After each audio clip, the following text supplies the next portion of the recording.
end this anxiety, or at least diffuse it a little bit. Whereas, again, what I hear Mr.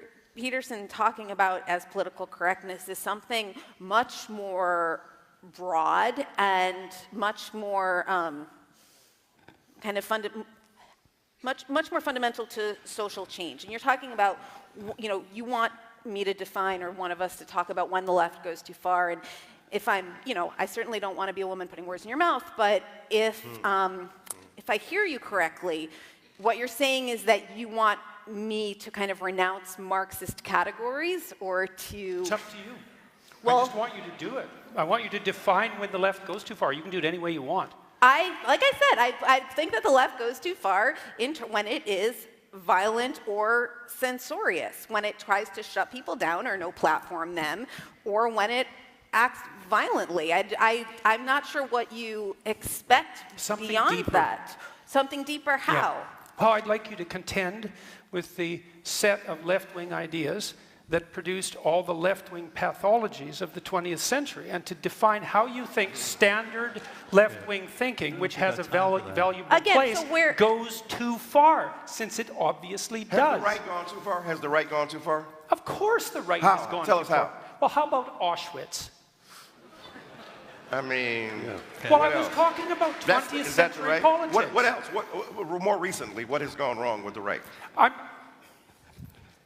Look, I don't like identity politics players at all. I don't care whether they're on the left or the right. I've been lecturing about right-wing extremism for 30 years. I'm no fan of the right, despite the fact that the left would like to paint me that way because it's more convenient for them. How has the right gone too far recently?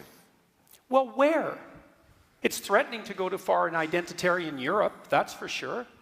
It's gone too far in Charlottesville. It went too far in Norway. Like, how long a list do you want? And why am I required to produce that? To show you that I don't like the identitarian right? I just thought I'd ask you. I was actually asking you a question.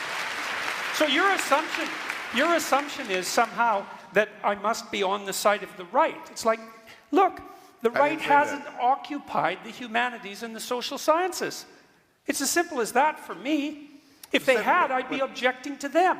Say that again, I didn't hear that. The right has not occupied the social sciences and the humanities. And the left clearly has. The statistical evidence for that is overwhelming. Sir, what about IQ testing in terms of genetic inheritance? Sir, we're here to talk about political correctness, and we've done a damn poor job of it. I see. I gave you an example. Okay, now you can't answer it. Let's all then redeem ourselves with our closing statements. I'm going to put 3 minutes on the clock. We're going to go in the reverse order of the opening. So, Stephen, you're up first. Oh, lordy, lordy. Yes, up.